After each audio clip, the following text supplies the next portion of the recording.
Después de que mi nuera me susurró algo, mi hijo me empujó. Así que llamé a la única persona que sabía qué hacer. Me llamo Elena Gracia. Y no sé si me avergüenza más contar esta historia, o el haber guardado silencio tanto tiempo.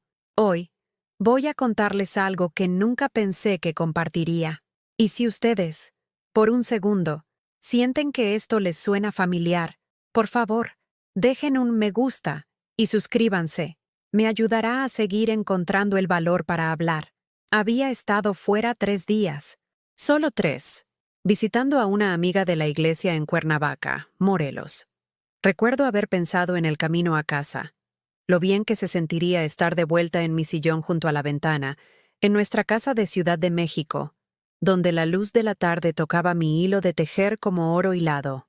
La carretera se extendía ante mí, familiar y reconfortante, mientras Frank Sinatra sonaba suavemente en la radio, la misma estación que mi difunto esposo, Francisco, sintonizaba en nuestros paseos dominicales.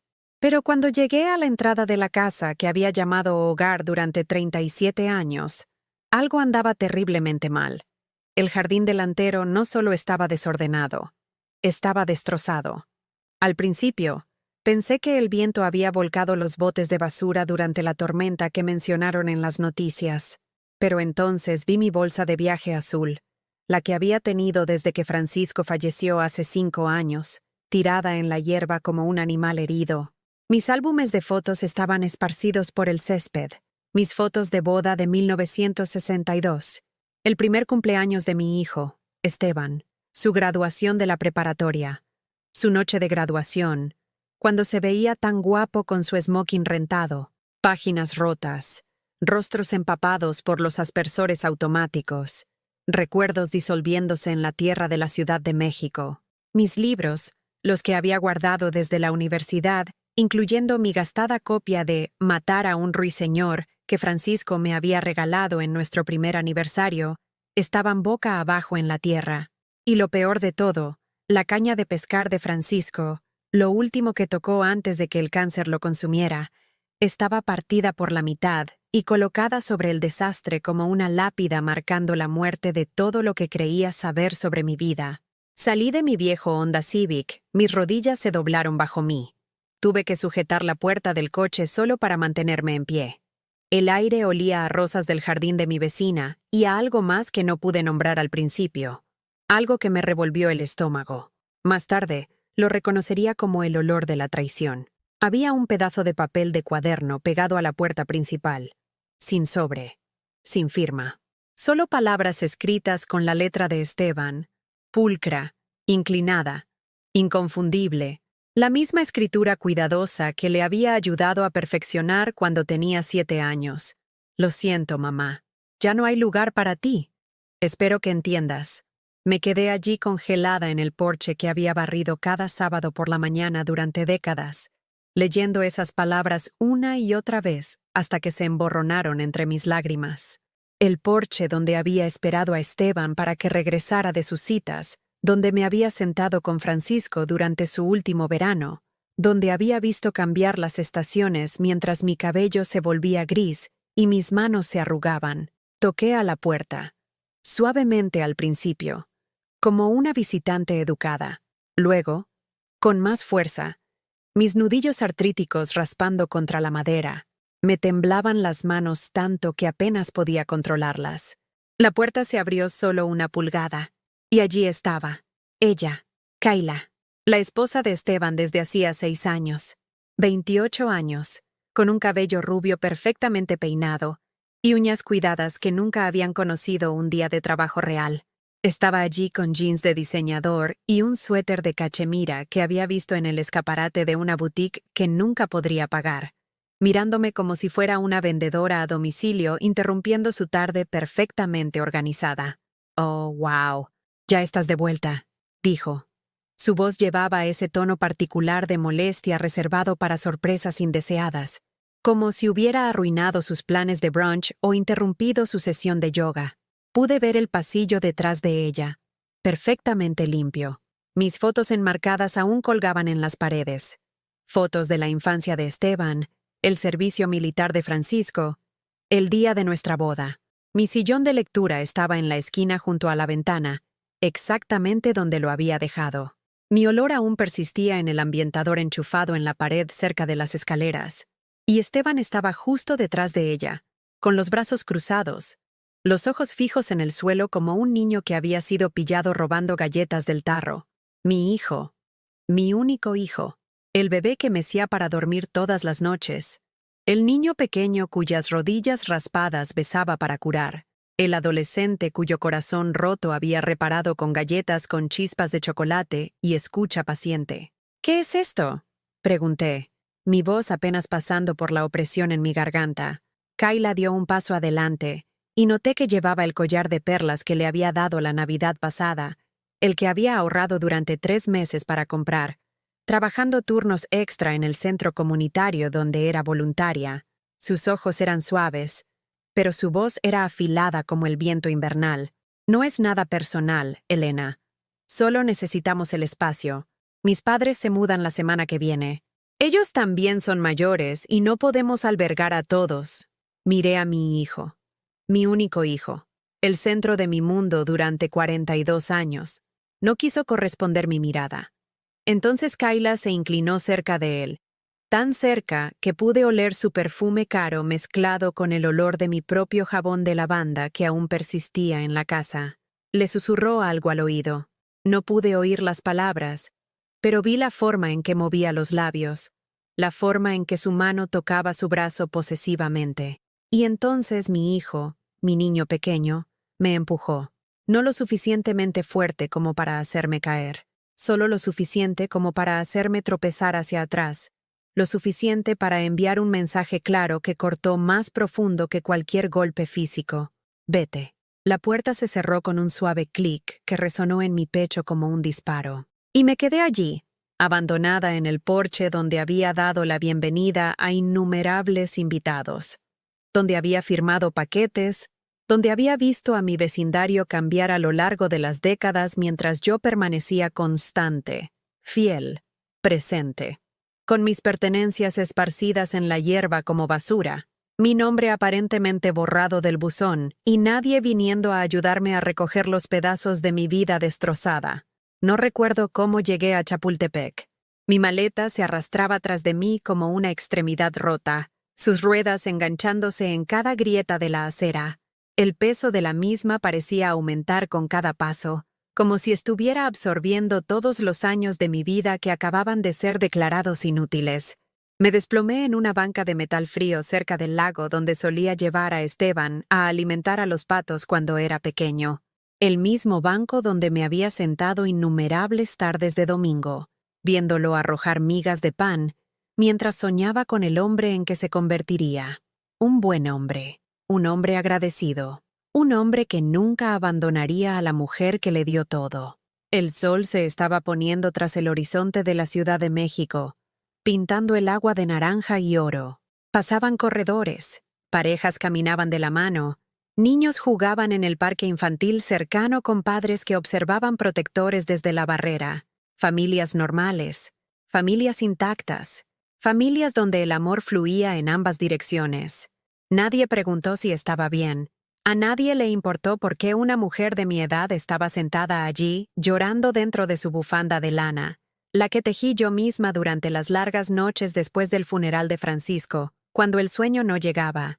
Sostenía esa nota arrugada en mi regazo, mis dedos trazando las palabras una y otra vez. Ya no hay lugar para ti. Pero recordé cada vez que les había hecho espacio. La llamada a las 2 a.m. hace 3 años. Mamá, lamento mucho despertarte, pero estamos a punto de perder el departamento. El casero quiere 3 meses de renta para el viernes o nos echan a la calle. Sé que es mucho pedir, pero $4,800. No los tenía, pero tenía el dinero del seguro de vida de Francisco en una cuenta de ahorros, intacto desde su muerte, porque gastarlo se sentía como perderlo de nuevo. Dinero que había planeado usar para las pequeñas cosas que podrían hacer que mis años dorados fueran soportables. Tal vez un crucero a Alaska como Francisco y yo siempre habíamos hablado, o reparaciones a la casa que estaba mostrando su edad al igual que yo. En cambio, fui al banco a la mañana siguiente, con las manos temblorosas mientras firmaba el comprobante de retiro. La cajera, una joven de la edad de Kayla, me miró con algo parecido a la lástima mientras contaba el efectivo. Señora Morrison, ¿está segura de esta cantidad? Es bastante dinero para llevar. Sonreí y mentí. Es para algo maravilloso. El futuro de mi hijo. Esteban lloró cuando le entregué el sobre. Lágrimas de verdad. O eso creía. Te lo pagaré, mamá. Cada centavo. En cuanto me den el ascenso. El ascenso nunca llegó. El dinero nunca más se mencionó. La Navidad cuando Tyler tenía 2 años. Kayla llamó el 20 de diciembre, con voz dulce como miel envenenada. Elena, odio pedirte, pero gastamos un poco demasiado en los regalos de Tyler y nos faltan comestibles para la cena de Navidad. ¿Podrías...? Sé que entiendes lo que es querer darle todo a tu hijo. Por supuesto que entendía. Había estado entendiendo durante 42 años. Ya había comprado un pavo pequeño para mí. Mi primera Navidad sola desde que Francisco murió. Tenía la intención de invitar a mi vecina, la señora Chen, que también era viuda, a compartir una comida tranquila. En cambio, devolví el pavo y compré comestibles para 8 personas. Jamón, camotes, cazuela de ejotes, panecillos, ingredientes para pastel de calabaza, todo lo que recordaba de las Navidades cuando Esteban era pequeño y nuestra mesa rebosaba de amor y risas.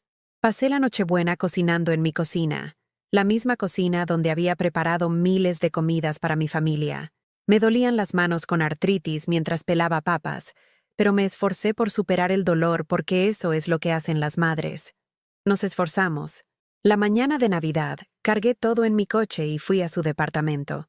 Kayla abrió la puerta con una bata de seda que probablemente costaba más que mi cheque mensual del Seguro Social. «Oh, Elena, eres un salvavidas. Solo pon todo en el mostrador.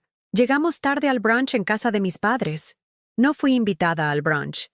No fui invitada a quedarme. Ayudé a llevar la comida adentro, besé la frente de Tyler y conduje a casa a una casa silenciosa donde comí un sándwich de mantequilla de maní y vi qué bello es vivir, sola, preguntándome si mi propia vida había marcado alguna diferencia. La visita a la sala de emergencias la primavera pasada, me caí en mi jardín, tratando de plantar los tomates que a Francisco siempre le habían gustado. Un vecino me encontró una hora después, con el tobillo torcido e hinchado, tierra debajo de las uñas, lágrimas mezcladas con tierra en mis mejillas.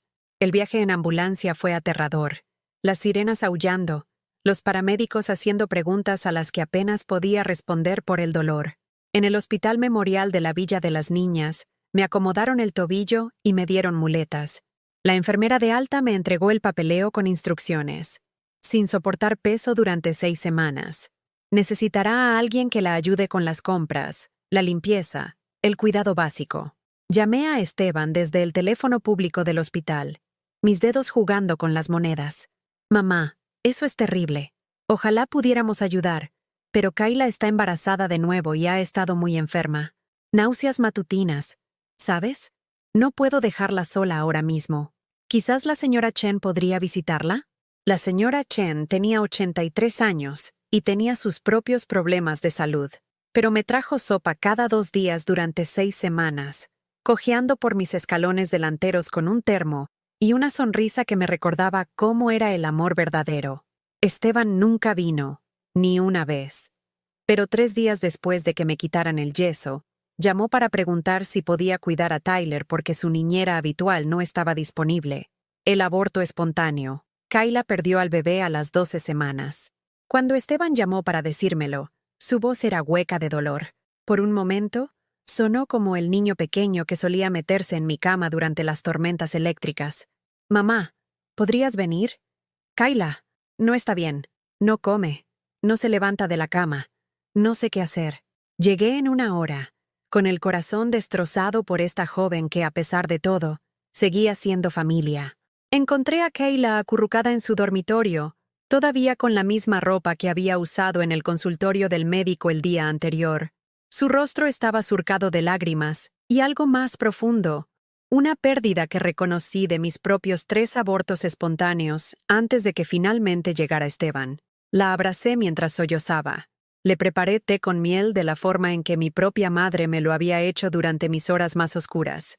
Limpié su departamento, lavé su ropa, abastecí su refrigerador. Le conté historias sobre la pérdida y la curación, sobre cómo el corazón tiene espacio tanto para el dolor como para la esperanza. Durante 3 días, me dejó cuidarla.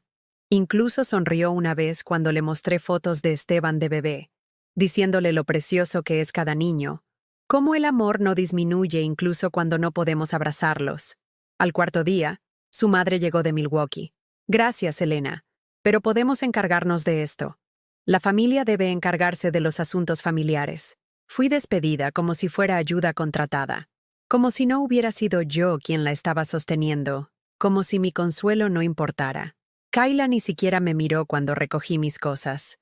El fondo universitario. Cuando Tyler cumplió 3 años, abrí una cuenta de ahorros a su nombre. Cada mes, depositaba lo que podía ahorrar de mi cheque del Seguro Social, a veces $50, a veces 20. Una vez solo 5 cuando la factura de calefacción era más alta de lo esperado. Recorté cupones, compré en las rebajas, compré marcas genéricas para que mi nieto tuviera oportunidades que yo nunca tuve. Para su 5º cumpleaños, había $3,200 en esa cuenta. No mucho según algunos estándares, pero una fortuna para una mujer que vive con $1,847 al mes.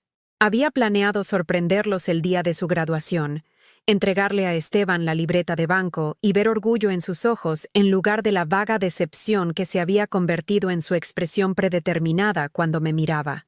Pero el invierno pasado, cuando no pudieron pagar la letra del coche y se enfrentaron a la recuperación, cerré silenciosamente la cuenta de Tyler y entregué hasta el último centavo.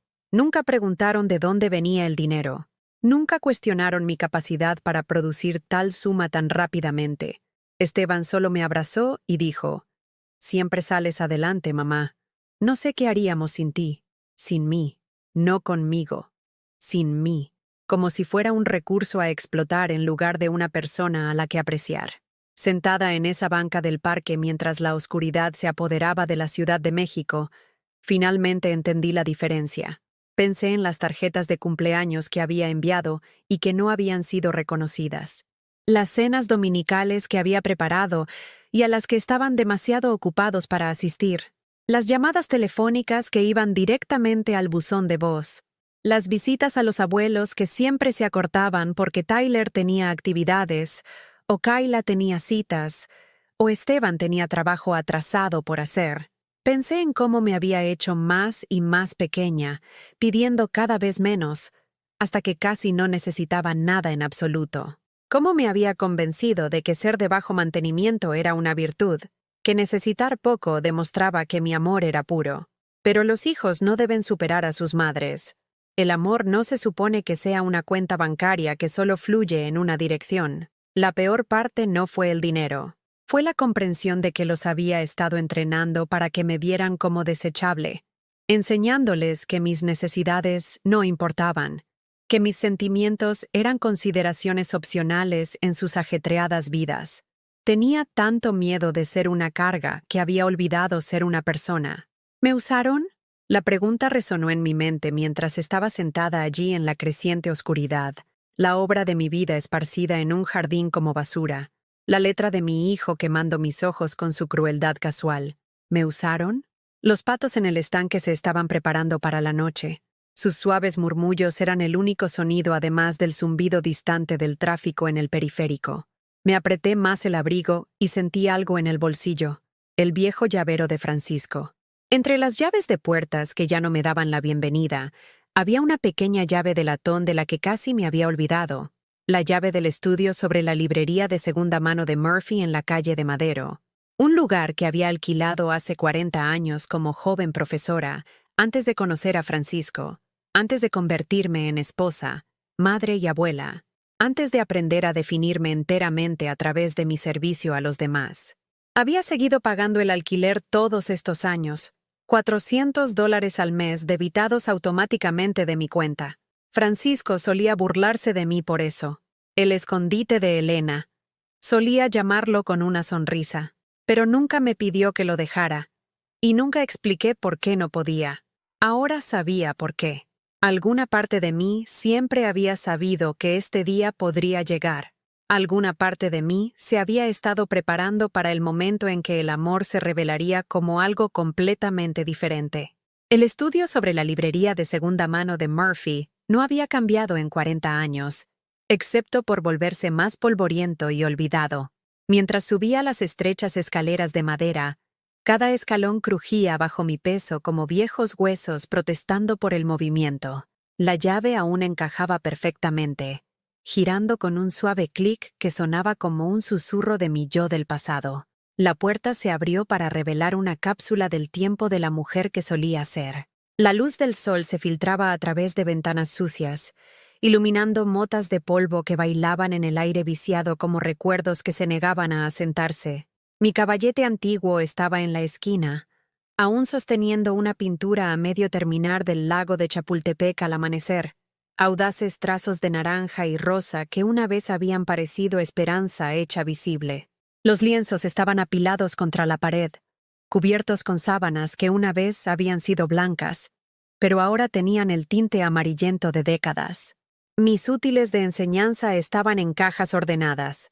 Planes de lecciones para clases de inglés de preparatoria, trabajos calificados con comentarios alentadores escritos con mi letra cuidadosa, una taza de café que decía, «La mejor maestra del mundo», un regalo de un estudiante cuyo nombre ya no podía recordar, pero cuya sonrisa agradecida todavía podía ver claramente. Este era el departamento donde había vivido cuando creía que mi vida sería sobre literatura y arte. Cuando pensaba que pasaría mis días discutiendo a Hemingway y Fitzgerald con jóvenes brillantes, cuando imaginaba pintar los fines de semana y viajar durante las vacaciones de verano a lugares que existían solo en los libros que amaba. Antes de conocer a Francisco en la fiesta de Navidad del personal, en 1961. Antes de elegir el amor sobre la carrera, la familia sobre el yo, el servicio sobre los sueños. Me hundí en el viejo sillón junto a la ventana, cuero agrietado que se había amoldado a la forma de mi cuerpo más joven. Desde aquí, podía ver la calle de abajo donde los estudiantes universitarios pasaban corriendo con mochilas y tazas de café, sus futuros extendidos ante ellos como lienzos en blanco esperando trazos audaces.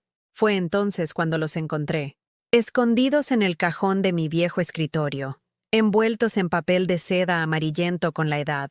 Los documentos que Francisco y yo habíamos firmado cuando su diagnóstico de cáncer lo cambió todo. Documentos legales para proteger la casa, cuando las facturas médicas comenzaron a aumentar. Papeles que había firmado sin leerlos detenidamente porque confiaba completamente en mi esposo, porque Francisco manejaba todos nuestros asuntos financieros con la misma competencia gentil que aportaba a todo lo demás en nuestra vida juntos. Me temblaron las manos mientras desplegaba los documentos de transferencia de escritura, entrecerrando los ojos ante la letra pequeña que había parecido insignificante hace 15 años, cuando la muerte acechaba a mi esposo y nada importaba excepto comprarle más tiempo. Tenencia conjunta con derechos de supervivencia. Las palabras se difuminaron ante mis ojos, pero su significado era claro como el agua. La casa no había sido transferida completamente a Esteban. Mi nombre aún estaba en la escritura. Todavía poseía el 50% de la casa donde había criado a mi hijo, donde había enterrado las cenizas de mi esposo en el jardín, donde había planeado vivir mis años restantes rodeada de recuerdos y la comodidad de paredes familiares. Esteban no podía desalojarme legalmente. No podía vender la casa sin mi firma. No podía cambiar las cerraduras ni quitar mis pertenencias, ni entregar mis llaves a su esposa como si fuera una inquilina cuyo contrato de arrendamiento había expirado. Pero había hecho todas esas cosas de todos modos, contando con mi ignorancia, mi confianza, mi falta de voluntad para defenderme. Pensé en la mañana de hace 6 meses, cuando Kayla había mencionado casualmente que estaban investigando la planificación patrimonial. Sabes, Elena, a tu edad es realmente importante poner tus asuntos en orden. No queremos que haya ninguna confusión más adelante sobre la casa y todo. Esteban ha estado muy preocupado por lo que pasaría si algo te sucediera. Lo había dicho mientras balanceaba a Tyler en su cadera, con voz dulce y preocupada, como si me estuviera haciendo un favor al pensar en mi mortalidad. Me había conmovido su consideración, agradecida de que estuvieran planeando con anticipación, aliviada de que mi hijo estuviera asumiendo la responsabilidad del futuro de nuestra familia. Ahora lo entendía. No habían estado planeando mi muerte, habían estado planeando mi desaparición. Llamé a Miguel Brennan, el abogado que había manejado la herencia de Francisco.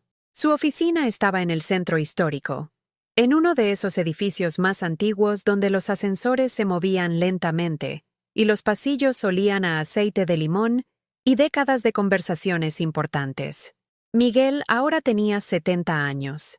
Su cabello completamente blanco, pero su mente aguda como el día que ayudó a Francisco a escribir su testamento. Había sido amigo de Francisco antes de convertirse en nuestro abogado, y me había tomado de la mano en el funeral cuando el dolor hacía imposible mantenerme en pie por mí misma. Elena Gracia Morrison, dijo cuando su secretaria me anunció, su acento irlandés aún fuerte después de 50 años en la Ciudad de México. Pensé que te habías mudado a Florida para estar cerca de tu hermana. Nunca llegué, respondí, sentándome en la silla de cuero frente a su enorme escritorio de roble. Surgió algo. Extendí los documentos entre nosotros como evidencia en un juicio, observando su rostro curtido mientras leía cada página con la precisión metódica que lo había convertido en uno de los abogados de sucesiones más respetados de la ciudad. Cuando terminó, me miró con una mezcla de admiración y algo más. Algo que parecía orgullo. Elena, querida, ¿sabes lo que tienes aquí? Negué con la cabeza, con miedo a tener esperanza. Tienes poder, dijo simplemente. Poder legal, financiero, absoluto sobre esa propiedad. No pueden tocarla sin tu consentimiento. No pueden venderla, transferirla ni refinanciarla. Diablos, ni siquiera pueden cambiar el buzón sin tu permiso. Mis manos comenzaron a temblar de nuevo, pero esta vez no era miedo. Era algo que no había sentido en años, algo que sospechosamente se parecía a la fuerza. ¿Qué significa eso, Miguel? En términos prácticos, se recostó en su silla, con una sonrisa jugando en las comisuras de su boca. Significa, querida, que tu hijo ha estado viviendo en tu casa sin pagar renta, haciendo mejoras a tu propiedad y generando capital en tu inversión. Significa que cada pago que ha hecho en esa hipoteca ha aumentado el valor de un activo que todavía posees legalmente. Sacó un bloc de notas amarillo y comenzó a tomar notas con su escritura cuidadosa. También significa que si decides ejercer tus derechos como propietaria, podrías emitirles un aviso de desalojo. Darles 30 días para encontrar otras opciones de vivienda, tal como lo haría cualquier propietario con cualquier inquilino. La ironía no se me escapó. Me habían echado de mi propia casa, y ahora tenía el poder de hacer lo mismo con ellos, legalmente, correctamente, con toda la fuerza de la ley de propiedad de Illinois detrás de mí. Pero el pensamiento no me dio ninguna satisfacción, solo una profunda y dolorosa tristeza de que se hubiera llegado a esto. Hay algo más, continuó Miguel, sacando una carpeta de su archivador. Cuando Francisco actualizó su testamento después de su diagnóstico, incluyó una disposición de la que no estoy seguro de que fueras plenamente consciente en ese momento. Deslizó un documento por el escritorio, el último testamento de Francisco, firmado y notariado 3 semanas antes de morir. Sección 7, párrafo 3, dijo Miguel, señalando una sección resaltada. Francisco te designó específicamente como la única beneficiaria de todas las propiedades inmobiliarias, con el entendimiento de que, si bien Esteban heredaría a tu muerte, conservabas el control total y la propiedad durante tu vida. Leí las palabras 2 veces, 3 veces, antes de que su significado se asimilara por completo. Francisco me había protegido. Incluso en sus últimos días, cuando la medicación para el dolor le dificultaba pensar con claridad, se había asegurado de que nunca fuera una persona sin hogar, nunca fuera impotente, nunca estuviera a merced de la bondad o la crueldad de otras personas. Lo sabía, susurré. De alguna manera sabía que esto podría pasar. Miguel asintió lentamente. Francisco era un hombre sabio. Había visto a demasiadas viudas perderlo todo porque confiaban en las personas equivocadas o firmaban los documentos equivocados. Se aseguró de que eso no te sucediera a ti. Pensé en Francisco en esas últimas semanas, insistiendo en reunirse con Miguel incluso cuando apenas podía sentarse, revisando documentos con la intensa concentración de un hombre que sabía que se estaba quedando sin tiempo para proteger a la mujer que amaba. Se había estado preparando para amenazas que ni siquiera podía imaginar, construyendo muros legales a mi alrededor que nunca supe que existían. ¿Qué hago ahora?, pregunté. Miguel buscó su teléfono. Ahora presentamos algunos documentos. Preparamos un aviso de desalojo que sigue todas las letras de la Ley de Inquilinos y Propietarios de Illinois. Documentamos la remoción ilegal de tus pertenencias personales. Y les damos un aviso oficial de que su viaje gratis ha terminado. No quiero lastimarlos, dije rápidamente. Solo ¿quieres que te traten con la dignidad humana básica? Terminó Miguel. ¿Quieres que tu hijo recuerde que eres su madre, no su inquilina? ¿Quieres recuperar tu casa? Sí, eso era exactamente lo que quería. Pero también quería algo más, algo que solo estaba empezando a comprender mientras estaba sentada en esa oficina de abogados, rodeada de las herramientas de la justicia y la protección. Quería que entendieran lo que habían hecho. Quería que sintieran por un momento la impotencia que yo había sentido de pie en ese porche con mis pertenencias esparcidas en el césped. Quería que supieran lo que era que te quitaran la seguridad por alguien en quien confiabas por completo. ¿Cuánto tiempo tardaría el proceso de desalojo?, pregunté.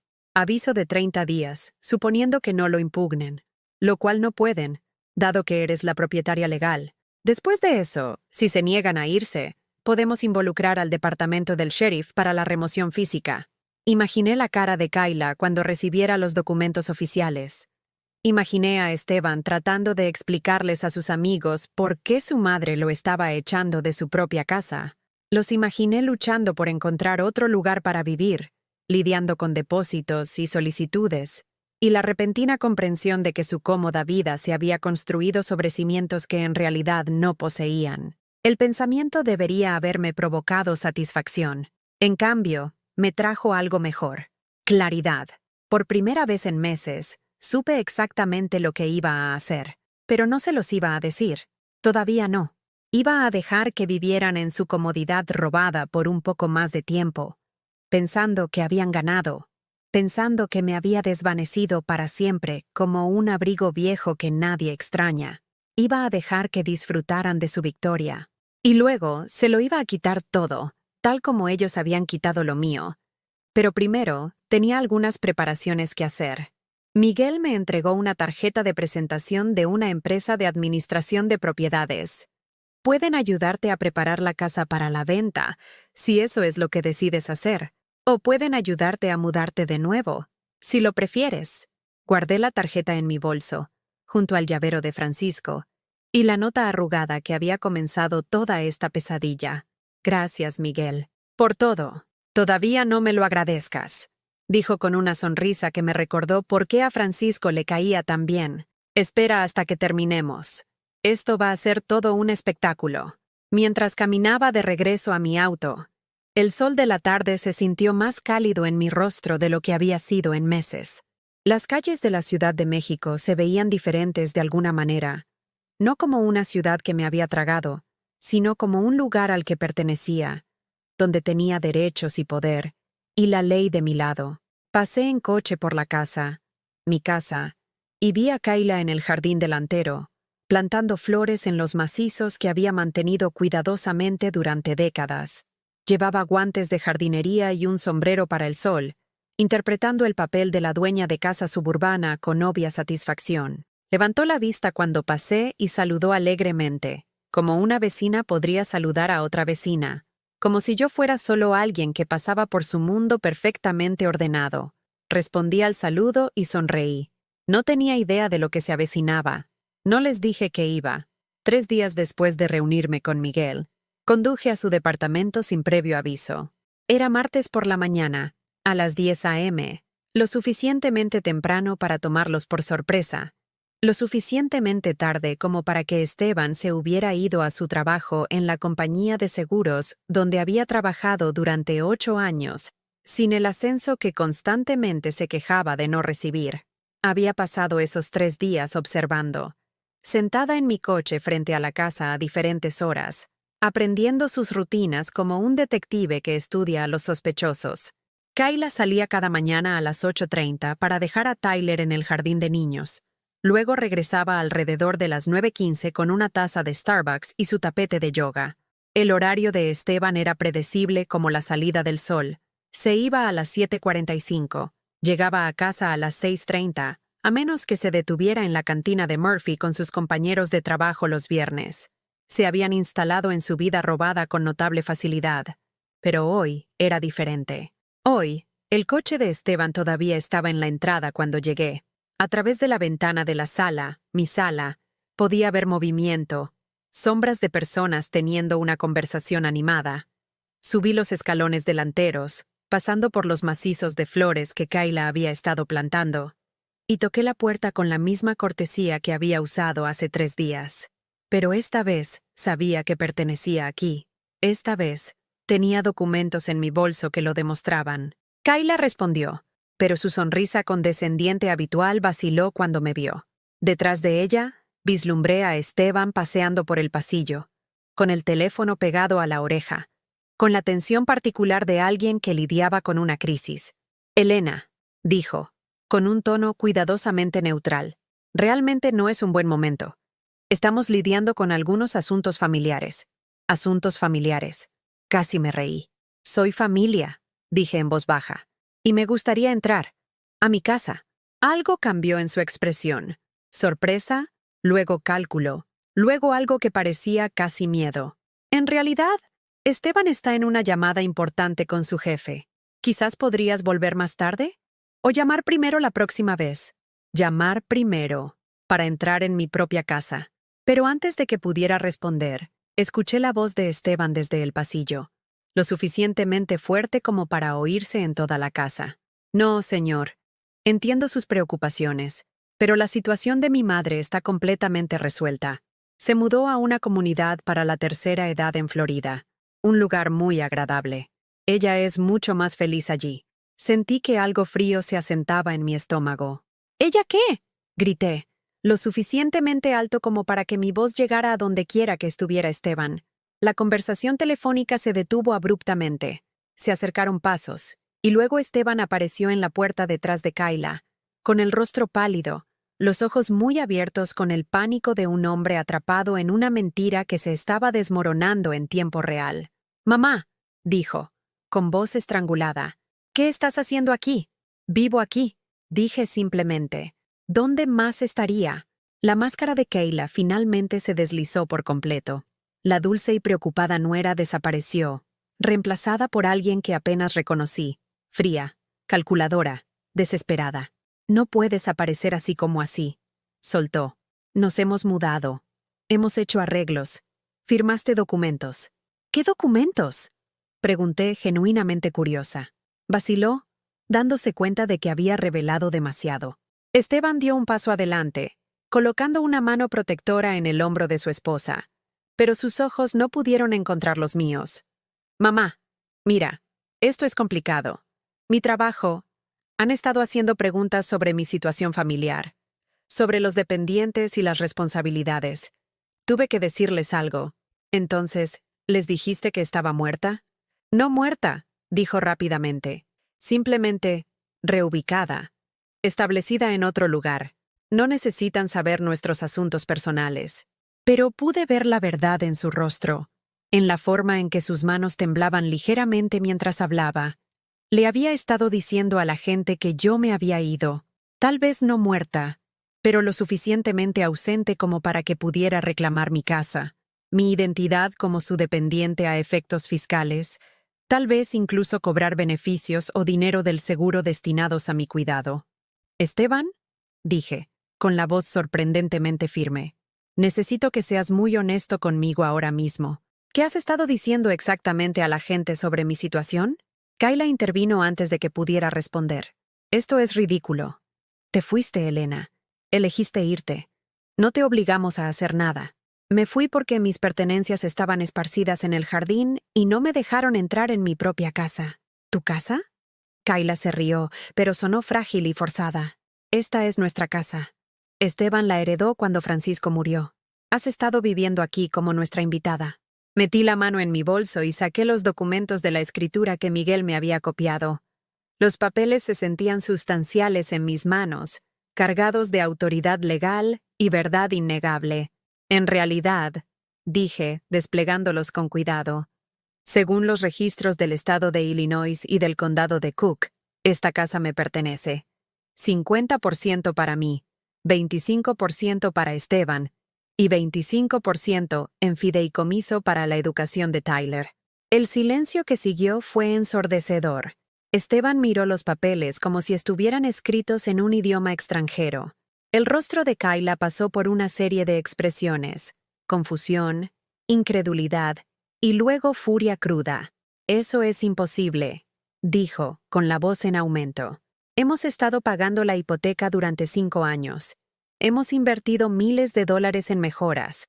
Reemplazamos el techo, renovamos la cocina, actualizamos el sistema eléctrico. Gracias», dije cortésmente. «Has aumentado considerablemente el valor de mi propiedad. Agradezco la inversión». Esteban finalmente encontró su voz. «Mamá, no puedes hablar en serio. Este es nuestro hogar, el hogar de Tyler. ¿A dónde se supone que vamos?» «No lo sé», dije, y realmente no lo sabía.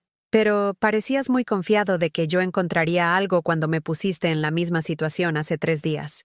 «Eso es diferente», interrumpió Kayla. «Eres mayor. No necesitas mucho espacio. Tenemos un hijo en quien pensar». «Viejo». La palabra quedó suspendida en el aire entre nosotros como una bofetada. «Sí», dije lentamente. «Soy mayor. Tengo 68 años. Y he pasado 42 años de ese tiempo criando a un hijo que aparentemente piensa que mi edad me hace desechable». «Nunca dijimos que eras desechable», protestó Esteban, pero su voz carecía de convicción. «Tu nota decía que no había sitio para mí. En una casa de 4 dormitorios. Pero de alguna manera, ¿hay sitio para que los padres de Kayla se muden la semana que viene?» Otro silencio. Intercambiaron miradas que lo decían todo.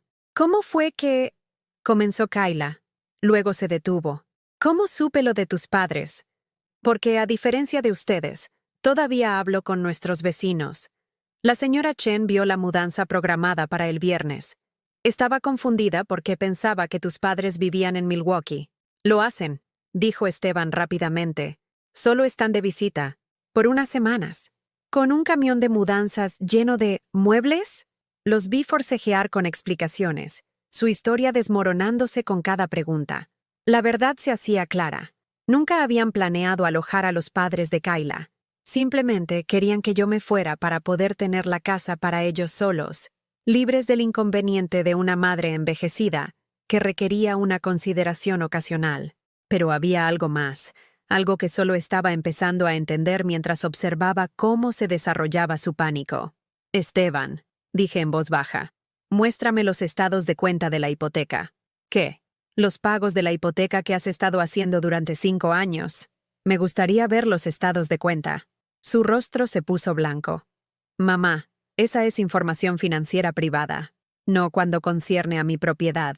Miguel Brennan explicó que, como principal titular de la escritura, tengo derecho a revisar todos los documentos financieros relacionados con esta casa. Kayla agarró el brazo de Esteban. «No tienes que mostrarle nada. Esto es acoso». Pero podía ver la verdad en sus rostros ahora, en la forma en que estaban juntos como criminales atrapados en el acto. «No has estado pagando la hipoteca, ¿verdad?», dije. «Has estado viviendo aquí sin pagar renta, probablemente diciéndole a la gente que eres el dueño de la casa por completo. Tal vez incluso usándola como garantía para préstamos o crédito». «Eso no es...», comenzó Esteban. Luego se detuvo. «Muéstrame los estados de cuenta, o llamaré a Miguel ahora mismo y le pediré que los cite». La pelea salió de él de golpe. Sus hombros se desplomaron, y por un momento se parecía al niño pequeño que solía confesar haber roto ventanas o reprobado exámenes, esperando que el amor de su madre de alguna manera hiciera desaparecer las consecuencias.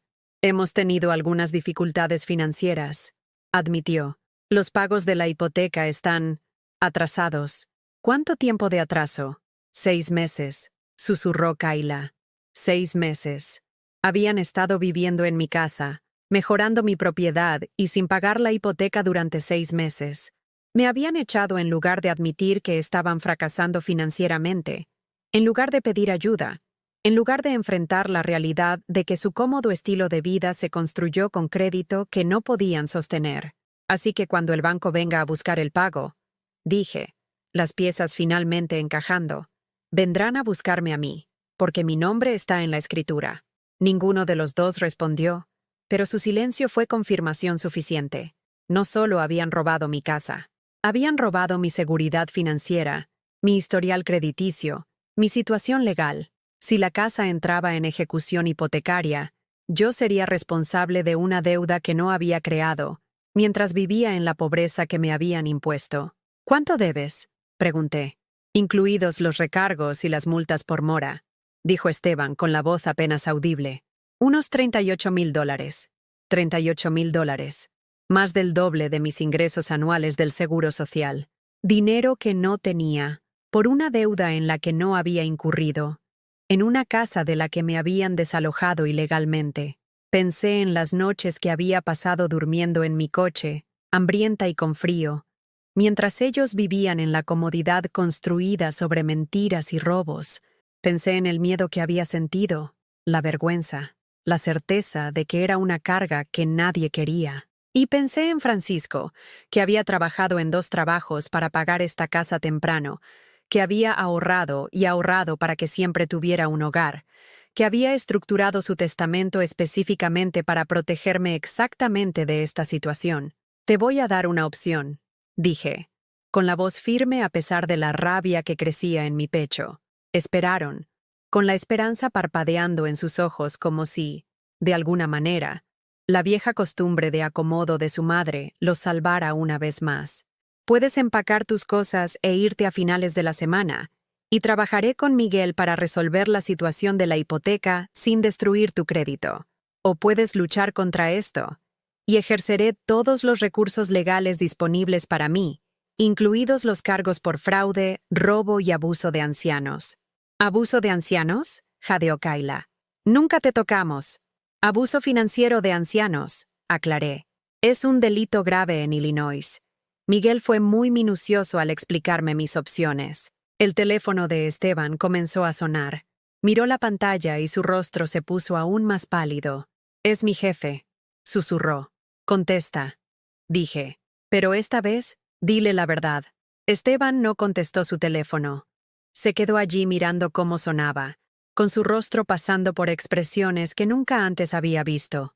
Pánico, vergüenza, cálculo, y algo que parecía casi odio. Cuando finalmente dejó de sonar, me miró con ojos que pertenecían a un extraño. Vas a destruir mi carrera, dijo.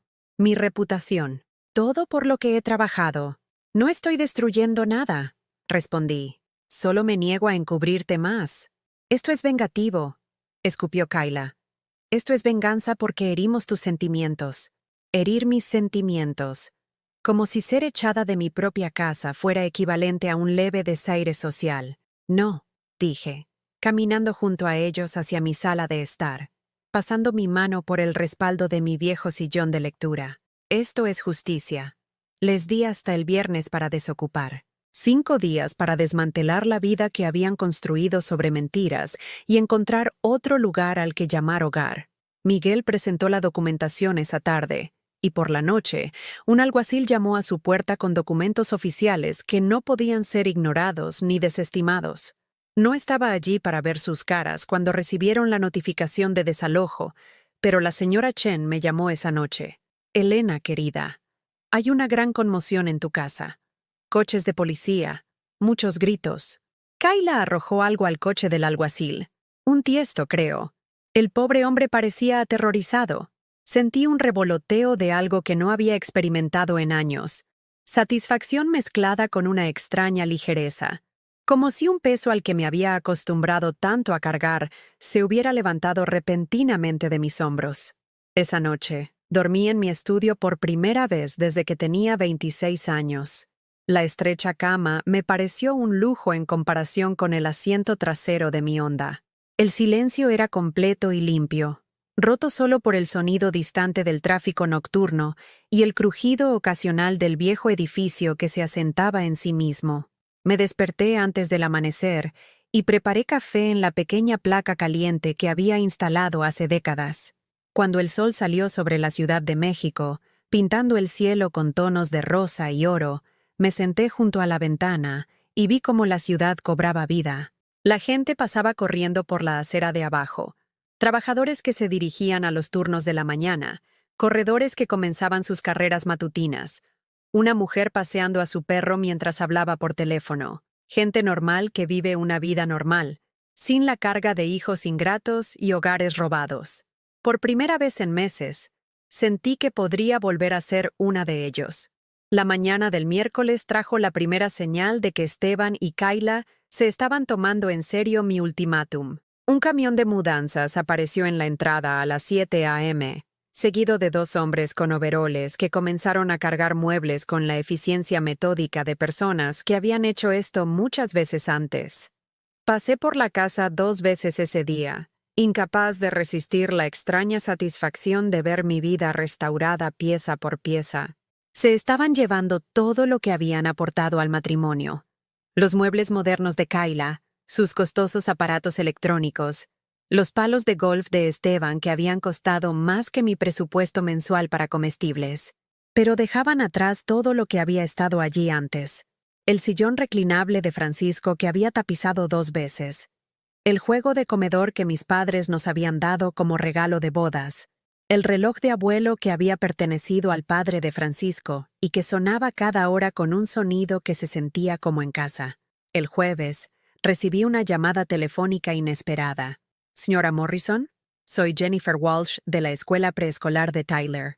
Llamo porque no hemos recibido el pago de la matrícula de este mes y hoy no han venido a recoger a Tyler. ¿Está todo bien?» Apreté el teléfono con más fuerza. ¿A Tyler no lo recogieron? No, señora. La escuela terminó a las 3 p.m. y ahora son casi las 5:30. Hemos intentado llamar a ambos padres, pero sus teléfonos parecen estar desconectados. Tyler está aquí conmigo en la oficina y está bastante preocupado. Mi nieto de 5 años, sentado en una oficina de la escuela porque sus padres habían estado tan concentrados en su propio drama que se habían olvidado de recogerlo. «Voy para allá», dije. La escuela primaria Madero estaba a 15 minutos del estudio, pero llegué en 10. Encontré a Tyler en la oficina de la directora, acurrucado en una silla que era demasiado grande para él, aferrado a una pequeña mochila con pegatinas de dinosaurios. Tenía los ojos rojos de tanto llorar, y cuando me vio, su rostro se derrumbó de alivio. «Abuela Elena», se lanzó a mis brazos con la total confianza que solo poseen los niños. Mami y papi no vinieron. Pensé que se habían olvidado de mí. «Oh, cariño», susurré en su cabello, que olía a tierra del patio de recreo y jugo de manzana. No se olvidaron. A veces los adultos se ocupan mucho con cosas importantes. Estaba mintiendo, por supuesto. Se habían olvidado. En su pánico por perder la casa, se habían olvidado de lo más importante en sus vidas. Jennifer Walsh, una mujer amable de 50 y tantos años, que me recordaba a mis viejos colegas de la enseñanza, me entregó la obra de arte de la tarde de Tyler, un dibujo de nuestra familia hecho con crayones. Estaban mami, papi, Tyler y en la esquina, una pequeña figura etiquetada como abuela, con cabello gris y una sonrisa. «Habla mucho de usted», dijo en voz baja mientras Tyler recogía sus cosas. Ayer estaba preguntando cuándo regresaría de su viaje. Viaje. Así que le habían dicho que yo estaba de viaje, no que me habían echado como si fuera un mueble no deseado. «Tyler», dije, arrodillándome a su altura, «¿te gustaría venir a cenar con la abuela? Podríamos pedir pizza y ver dibujos animados». Su rostro se iluminó como la mañana de Navidad. «¿Podemos pedir la que tiene mucho queso? ¿Y puedes contarme la historia de papi cuando era pequeño y trató de bañar al gato? La historia de Esteban tratando de darle un baño a nuestro viejo gato Bigotes en el fregadero de la cocina, lo que resultó en una cocina inundada y un felino muy enojado. Le había contado a Tyler esa historia una docena de veces, y nunca se cansaba de escuchar sobre su padre como un niño travieso. «Por supuesto», dije, preguntándome si alguna vez volvería a contarle a Tyler historias sobre su padre, o si esta sería una de las últimas veces que vería a mi nieto antes de que Esteban y Kayla desaparecieran en la nueva vida que estaban construyendo.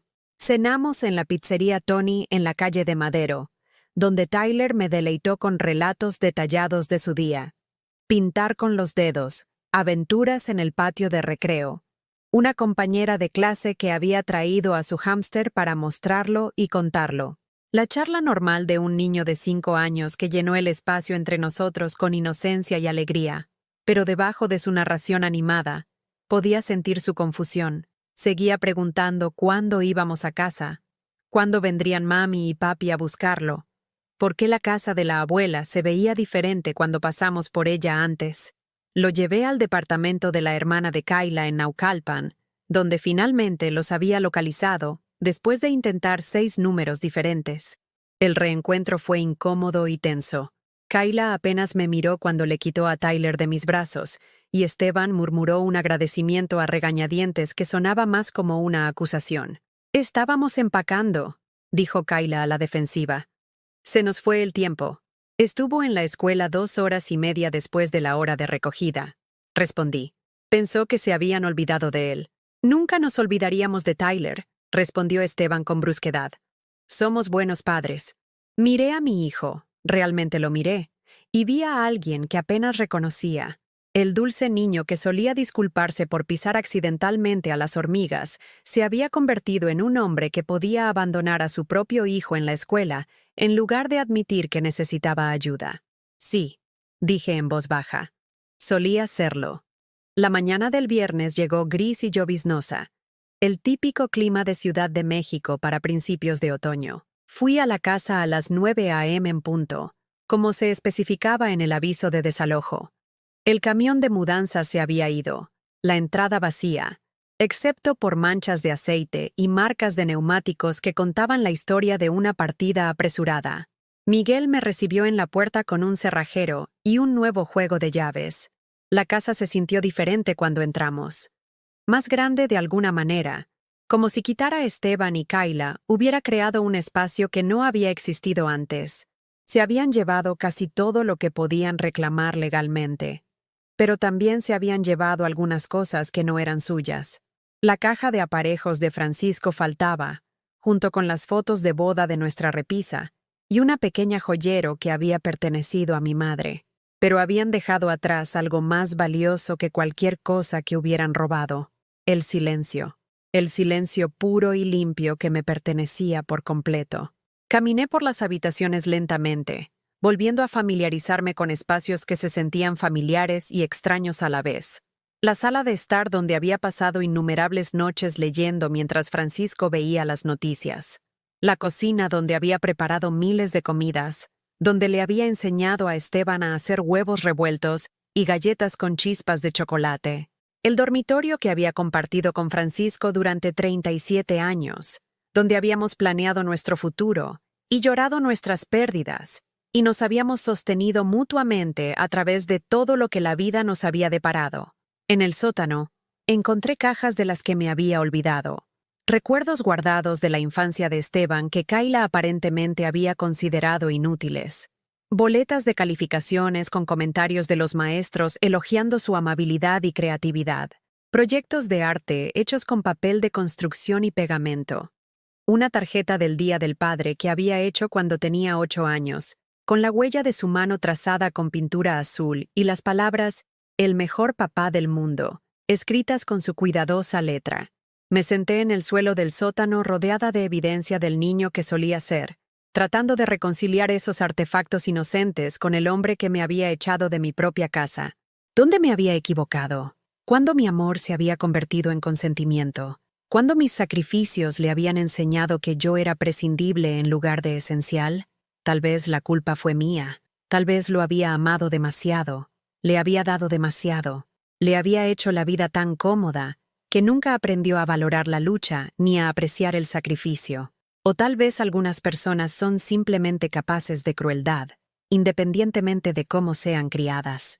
Pasé la tarde limpiando, borrando los últimos rastros de su ocupación, Con cada superficie que fregaba, cada piso que barría, sentía que estaba reclamando no solo mi espacio físico, sino algo más profundo, mi sentido de mí misma, mi derecho a existir sin justificar constantemente mi presencia. Esa noche, me senté en el viejo sillón reclinable de Francisco junto a la ventana donde había soñado con tejer a la luz dorada de la tarde.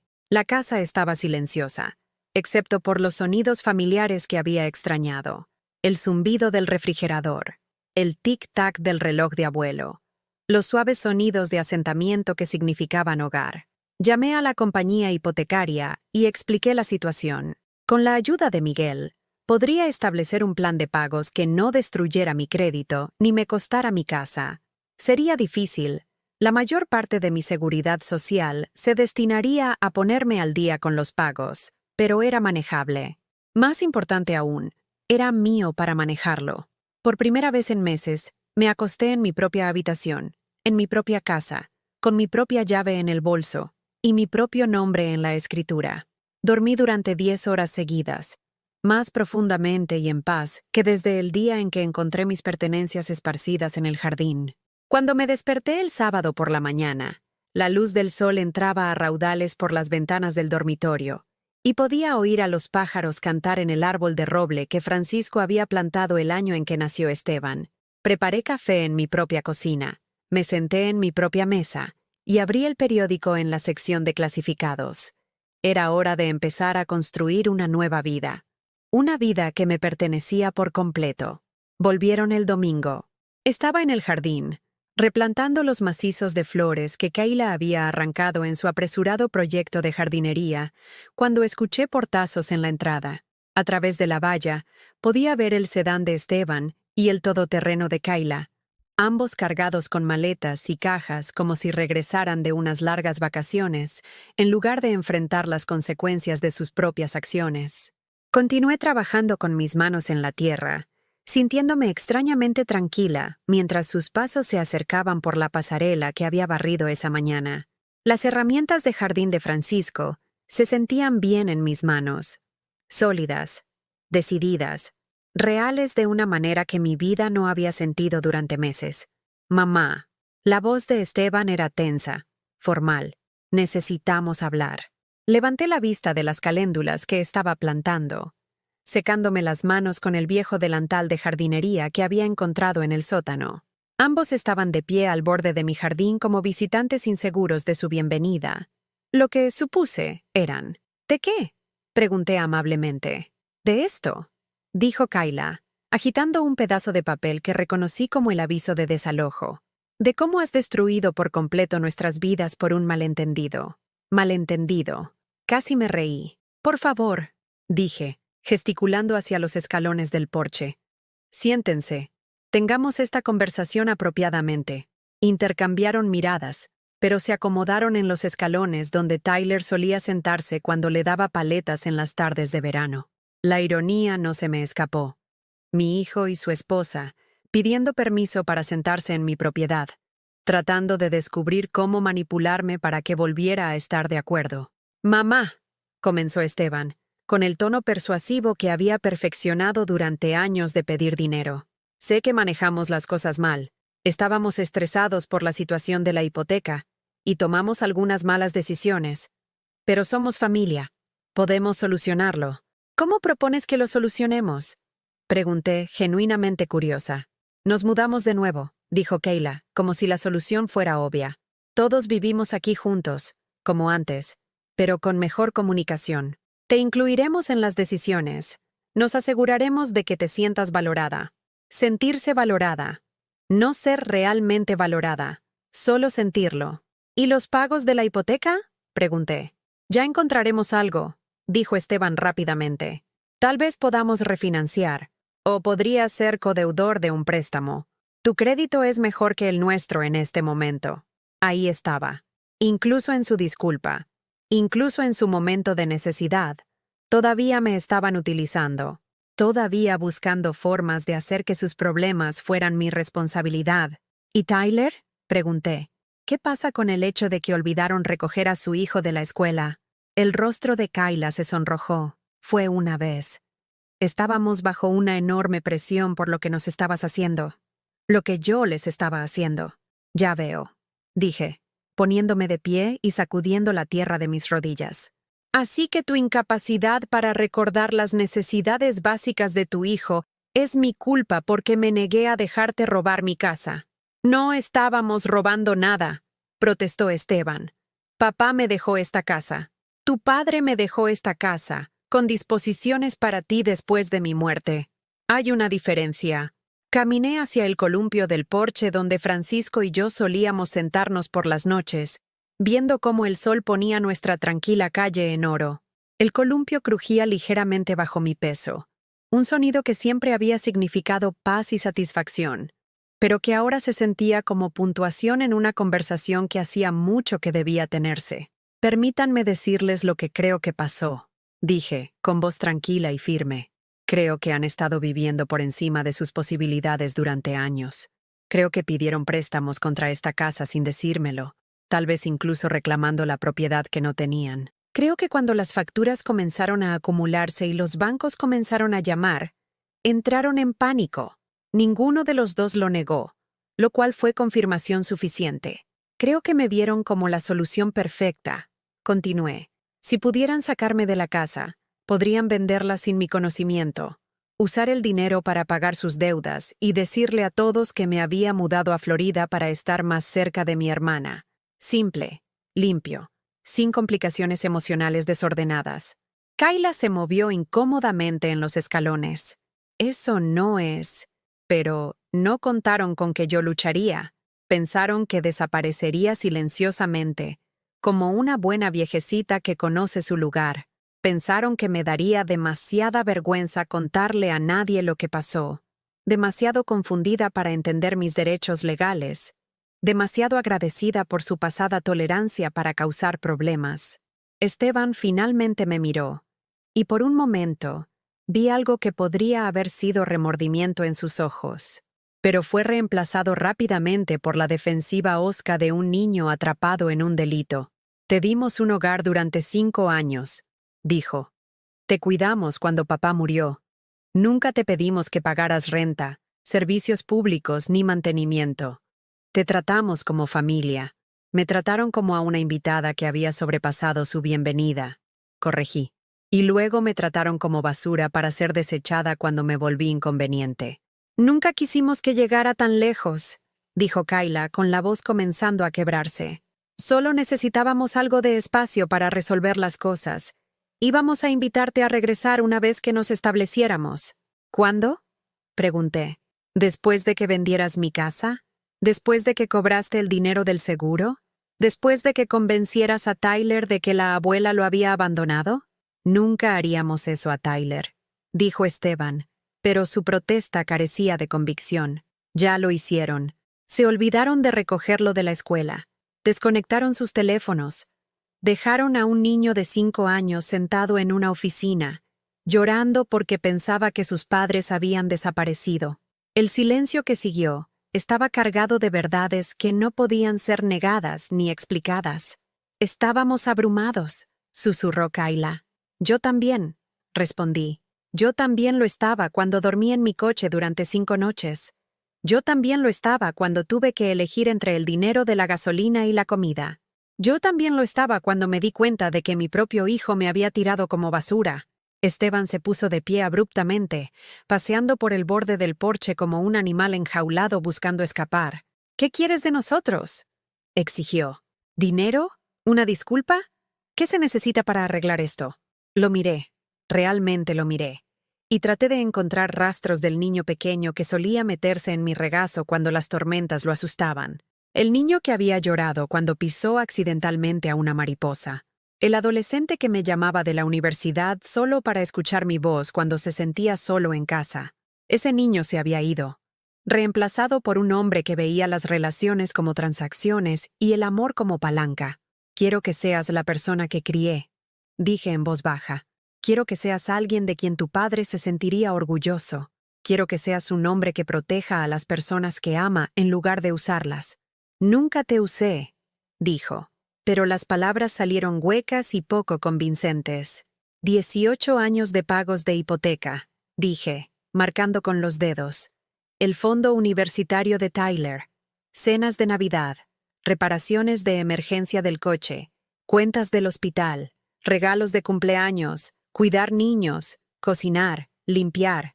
Apoyo emocional durante cada crisis que has enfrentado. Cada elemento de la lista lo golpeó como un golpe físico. Su rostro se puso más pálido con cada recordatorio de lo que había dado por sentado. ¿Y qué recibí a cambio? Continué. Una nota pegada a la puerta que decía que no había lugar para mí. Kayla lo intentó una vez más. Elena, lo sentimos. Lo sentimos genuina y verdaderamente. Pero no podemos deshacer lo que pasó. Solo podemos seguir adelante. Y seguir adelante significa que todos necesitamos ser prácticos con nuestra situación. Prácticos. Ahí estaba esa palabra de nuevo. Tienes razón, dije poniéndome de pie del columpio. Necesitamos ser prácticos. La esperanza parpadeó en sus ojos. Por eso he decidido vender la casa. La esperanza murió al instante. ¿Venderla? La voz de Esteban se quebró como la de un adolescente. Mamá, no puedes vender la casa de nuestra familia. Ya no es la casa de nuestra familia, dije simplemente. Lo dejaste claro cuando me echaste. Pero Tyler, dijo Kayla desesperada, este es el único hogar que ha conocido. No puedes quitárselo. No le estoy quitando nada a Tyler. Eres tú. Le quitaste su estabilidad cuando decidiste jugar con el techo sobre su cabeza. Le quitaste su sensación de seguridad cuando te olvidaste de recogerlo de la escuela.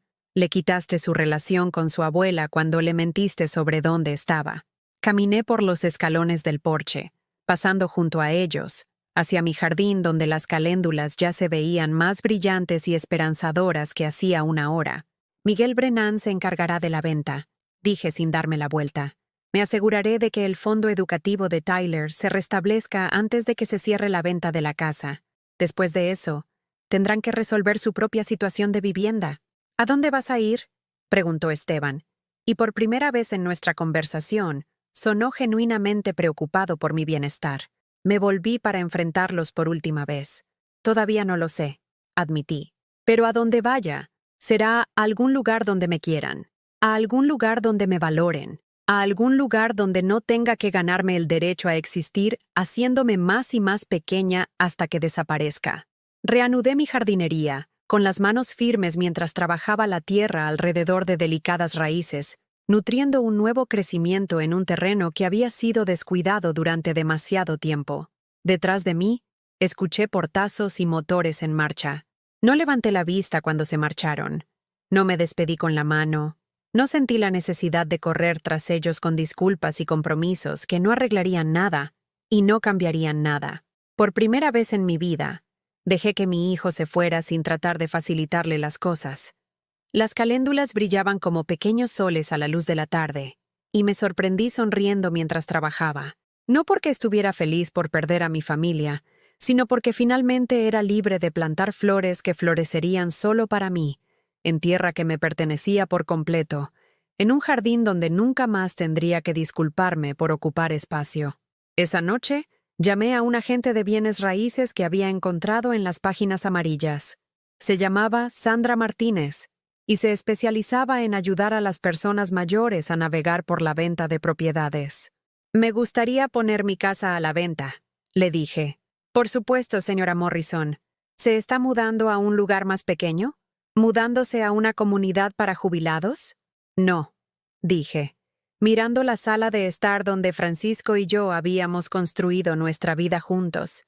Estoy empezando de nuevo, y por primera vez en meses, eso no se sintió como un final, se sintió como un comienzo.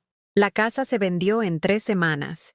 Sandra Martínez me había advertido que podría tomar meses, especialmente dadas las condiciones del mercado y el hecho de que estaba pidiendo el valor total de mercado. Pero aparentemente, una casa de 4 dormitorios bien mantenida en un tranquilo vecindario de Ciudad de México era exactamente lo que varias familias jóvenes habían estado buscando. La oferta ganadora vino de una pareja de unos 30 años con hijas gemelas y un Golden Retriever llamado Murphy. Cuando entraron en la casa para su inspección final, observé desde la ventana de la cocina cómo las niñas corrían por el patio trasero, sus risas resonando en espacios que no habían escuchado la alegría de los niños en años. «Parece una casa feliz», le dijo la mujer a Sandra, «como si aquí se amara a la gente». Sí, pensé, aquí se amaba a la gente. Tal vez demasiado. El cierre estaba programado para una martes por la mañana de noviembre, y pasé el fin de semana anterior empacando lo último de mis pertenencias. 47 años de matrimonio y maternidad destilados en cajas que cabrían en un apartamento modesto, con algunas sobras para donar a familias que podrían apreciar lo que Esteban y Kayla habían encontrado tan fácil de descartar. Encontré las cartas de Francisco para mí de su servicio militar, atadas con una cinta que se había descolorido de rojo a rosa pálido. Cartas de amor escritas por un soldado de 22 años que prometió regresar a casa y casarse conmigo, para construir una vida donde envejeceríamos juntos, rodeados de hijos y nietos, que sabían que eran apreciados. Había cumplido la mayoría de esas promesas. No fue culpa suya que los niños que apreciábamos se hubieran convertido en adultos que veían el amor como un inconveniente en lugar de un regalo. El domingo por la noche, la señora Chen llamó a mi puerta con una cazuela y lágrimas en los ojos. «Te voy a extrañar terriblemente», dijo, colocando el plato en la encimera de mi cocina junto a las cajas de platos que había heredado de mi madre. «Este vecindario no será lo mismo sin ti. Tiene mi número de teléfono», le recordé. «Y mi nuevo lugar está a solo 20 minutos. Todavía podemos tomar el té juntas». «No es lo mismo», dijo, mirando la cocina vacía donde habíamos compartido innumerables tazas de café y conversaciones sobre todo, desde remedios para la artritis hasta nietos. «Esta era tu casa». «No», dije, sorprendiéndome con la certeza en mi voz. «Esta era mi casa. Mi hogar es donde decido ser feliz». Había encontrado un encantador departamento de un dormitorio en el Parque México, a 6 cuadras del lago, y a 2 cuadras de la biblioteca, donde había pasado tantas horas durante mis días más oscuros. Tenía pisos de madera, ventanas altas que dejaban entrar la luz de la mañana y un pequeño balcón donde podía cultivar hierbas y flores en macetas. Lo más importante, era mío, sin espacios compartidos, sin compromisos, sin andar de puntillas por los estados de ánimo o los horarios de otras personas. A los 68 años, iba a vivir sola por primera vez en mi vida, y la perspectiva se sentía como libertad en lugar de soledad. El día de la mudanza llegó gris y frío, el típico clima de noviembre que amenazaba con nieve, pero solo entregaba la mordida afilada del aire invernal que hacía que todo se sintiera fresco y limpio. Los mudanceros profesionales que Sandra había recomendado trabajaron con silenciosa eficiencia, transformando toda una vida de posesiones en una colección manejable que encajaría perfectamente en mi nuevo espacio. Guardé el sillón reclinable de Francisco para el final. Los mudanceros fueron amables con él, entendiendo de alguna manera que esto no era solo un mueble, sino un depósito de recuerdos. Noches leyendo mientras Francisco veía las noticias. Mañanas en las que le llevaba café y el periódico. Las últimas semanas en que la enfermedad lo había convertido en la única silla lo suficientemente cómoda para que se sentara mientras hablábamos de todo y de nada, tomados de la mano mientras aún podíamos. El nuevo departamento se sintió espacioso y lleno de posibilidades cuando los mudanceros terminaron. Pasé mi primera tarde acomodando muebles y colgando cuadros, creando un espacio que reflejaba quién era en lugar de quién se esperaba que fuera. El sillón reclinable de Francisco encajaba perfectamente junto a la ventana de la sala de estar, colocado para atrapar la luz de la tarde que tanto había extrañado. Mi caballete encontró un hogar en la esquina, junto a una pequeña mesa donde podía acomodar pinturas y pinceles, y, tal vez, finalmente, terminar algunos de los lienzos que había abandonado hace 40 años. Esa noche, me preparé una cena adecuada, no las comidas apresuradas que me había acostumbrado a comer mientras estaba de pie en la encimera de la cocina, sino una cena real con manteles individuales y servilletas de tela, y una copa de vino que había comprado simplemente porque lo quería. Comí lentamente, saboreando cada bocado, escuchando música clásica en la radio mientras las luces de la ciudad centelleaban más allá de mis ventanas. Así era como se sentía la paz. El teléfono sonó justo cuando estaba lavando los platos. Por un momento, mi corazón saltó con el viejo reflejo. ¿Era Esteban? ¿Pasaba algo malo? ¿Necesitaba que dejara todo y arreglara una crisis que no era mi responsabilidad? Pero el identificador de llamadas mostraba un número que no reconocía. Señora Morrison, soy Jessica Chen, la nieta de Amy Chen. Mi abuela me dio su número. La nieta de la señora Chen. La recordaba vagamente. Una estudiante universitaria que estudiaba trabajo social, alguien que visitaba a su abuela de vez en cuando y siempre me saludaba cortésmente cuando me veía en el jardín.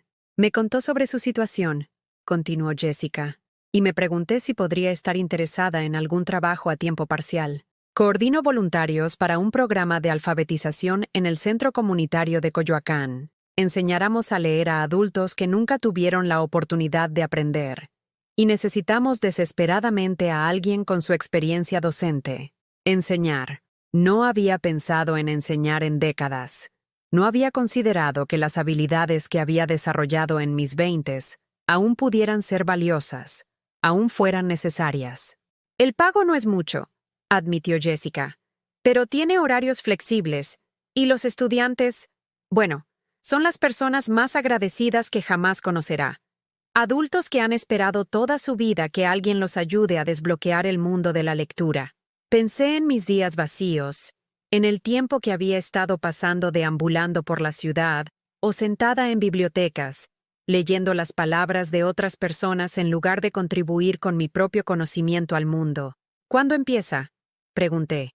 El próximo lunes, si le interesa. Las clases son los martes y jueves por la noche, los sábados por la mañana. 3 horas a la semana para empezar, más si quiere encargarse de más estudiantes. Estaré allí, dije, sorprendida de cuánto lo decía en serio. El centro comunitario de Coyoacán era un almacén convertido en un vecindario que había visto días mejores, pero que se estaba recuperando lentamente, cuadra por cuadra, familia por familia.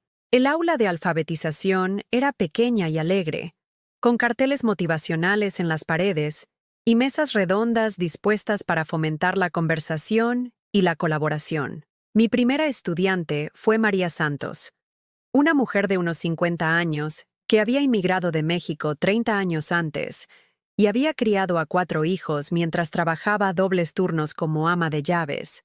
Nunca había aprendido a leer inglés más allá de letreros y etiquetas básicos, pero sus hijos ya eran mayores y quería leer las cartas que su nieto le enviaba desde la universidad. Quiero entender sus palabras por mí misma, me dijo en un inglés cuidadoso, con sus manos curtidas doblando una carta que había traído como motivación. No que mi hija traduzca. Quiero sentirme orgullosa cuando leo sobre sus sueños. Trabajar con María me recordó por qué me había convertido en maestra en primer lugar, no para impartir información, sino para abrir puertas que se habían cerrado, para ver que la cara de alguien se iluminara cuando la comprensión amaneciera, para estar presente en el momento en que el conocimiento se transformó de imposibilidad a posibilidad. En diciembre, tenía 3 estudiantes regulares y 2 que venían ocasionalmente cuando los horarios de trabajo lo permitían. Carlos, que había abandonado la escuela a los 14 años para mantener a su familia, y ahora tenía 58 años, y estaba decidido a leerle a su nieta. Patricia, cuya discapacidad de aprendizaje había sido diagnosticada erróneamente como pereza cuando era joven, que había pasado décadas creyendo que era estúpida hasta que su propia hija la animó a intentarlo de nuevo. Cada uno de ellos venía a clase con historias de vergüenza y oportunidades perdidas, pero también con determinación y esperanza que me recordaban a diario cómo era la resiliencia humana. Usted tiene un don, me dijo Jessica un jueves por la noche mientras guardaba mis planes de lecciones. Los estudiantes confían en usted de una manera inusual. Patricia en realidad sonrió hoy cuando terminó ese párrafo. Nunca la había visto sonreír en clase antes. Simplemente necesitan a alguien que crea que pueden hacerlo, dije. Alguien que sea lo suficientemente paciente como para permitirles aprender a su propio ritmo. ¿Eso es lo que usted necesitaba?, preguntó Jessica suavemente. ¿Alguien que creyera en usted? La pregunta me tomó por sorpresa. Pensé en los últimos meses, en el lento proceso de recordar quién era yo debajo de todos los roles que había desempeñado para otras personas. Esposa, madre, abuela, cuidadora, defensora, solucionadora de los problemas de otras personas. Tal vez, admití, tal vez eso es exactamente lo que necesitaba. La Navidad se acercó con el tipo de tranquila satisfacción que no había experimentado en años. En lugar de la preparación frenética que había caracterizado las festividades anteriores, cocinar para personas que daban por sentado mis esfuerzos, comprar regalos para personas que nunca parecían satisfechas, planifiqué una celebración que me complaciera. Compré un pequeño árbol y lo decoré con adornos que tenían significado en lugar de tradición. Un ángel de cerámica que Francisco me había dado para nuestra primera Navidad. Una estrella hecha a mano que Tyler había creado en el preescolar. Una de las pocas cosas que había logrado salvar de mis pertenencias dispersas. Nuevos adornos que había comprado simplemente porque eran hermosos, porque me hacían sonreír. En Nochebuena, asistí a la misa de medianoche en la iglesia del vecindario donde algunos de mis estudiantes adoraban. Me senté en la parte de atrás, escuchando villancicos cantados en 3 idiomas, observando a las familias celebrar juntas con el tipo de alegría genuina que había olvidado que era posible. Después del servicio, María se acercó a mí con su hija y su nieto, el estudiante universitario cuyas cartas la habían motivado a aprender a leer. «Señora Morrison», dijo María, con los ojos brillantes de orgullo, «quiero que conozca a mi familia. Ella es Elena y él es Miguel». «Miguel, esta es la maestra de la que te hablé, la que me ayudó a leer tus cartas». Miguel, un joven serio con los ojos amables de su abuela, me estrechó la mano con la cortesía formal de alguien que entendía la importancia del momento. «Abuela ahora me lee tus cartas», dijo. «En inglés. Está muy orgullosa de sí misma, y nosotros también lo estamos de ella. Siempre fue inteligente», le dije. Solo necesitaba a alguien que creyera en su potencial. Caminando a casa por las tranquilas calles, la nieve comenzando a caer en copos gordos y perezosos que me recordaban los inviernos de la infancia, sentí algo que no había experimentado en años. Completa satisfacción con mi propia vida. No estaba sola, a pesar de estar sola. No estaba aburrida, a pesar de no tener el horario de nadie más que administrar. No era inútil, a pesar de ya no ser necesaria como cuidadora o recurso financiero. Simplemente era yo misma, Elena Gracia Morrison, maestra, lectora, mujer que había sobrevivido a la destrucción de todo lo que pensaba que quería y que descubrió que lo que necesitaba había estado esperando pacientemente dentro de ella todo el tiempo. Esa noche, me senté en el sillón reclinable de Francisco con una taza de té y un libro que había querido leer durante meses, escuchando el sistema de calefacción zumbar silenciosamente y la nieve golpear contra mis ventanas como dedos suaves que me recordaban que estaba a salvo, que estaba abrigada, que estaba en casa. A la mañana siguiente, llamaría a Jessica para aceptar a 2 estudiantes más. Empezaría a planificar una pequeña cena de Nochevieja para la señora Chen y algunos de mis compañeros voluntarios. Empezaría a esbozar ideas para la pintura que quería empezar, algo con luz y esperanza, y los tipos de colores audaces que había tenido miedo de usar cuando me esforzaba tanto por ser invisible. Pero esta noche, me conformé con sentarme en mi silla, en mi departamento, en mi vida que me pertenecía por completo, leyendo palabras que otras personas habían escrito mientras planeaba las palabras que podría escribir yo misma algún día. A los 68 años, finalmente estaba aprendiendo lo que significaba florecer. 6 meses después, estaba de pie en el podio de la recaudación de fondos anual del Refugio para Mujeres de la Ciudad de México, mirando a una audiencia de 300 personas que se habían reunido para apoyar a las mujeres que reconstruían sus vidas después de una crisis.